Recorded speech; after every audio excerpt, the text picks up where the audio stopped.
好啦，乡亲啊，今仔日拜五咯，明仔载后日拜六礼拜天气如何咧？讲未来2礼拜会愈来愈热哦。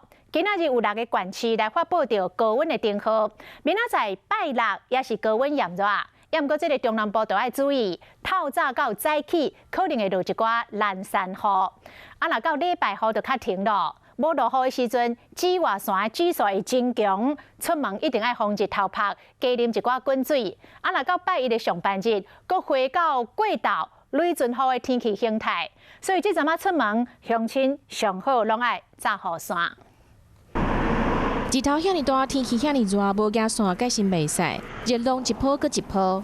气象局透早就针对台北、彰化、云林、南投、高雄和花莲6个县市发布36度的高温灯号。各地的高温的话，大概介于32到35、36度之间，而不排除在局部地区还有更高温度发生。因为太平洋高压慢慢的变强，水汽嘛变少，天气也慢慢的稳定落来，明仔落雨的机会较少。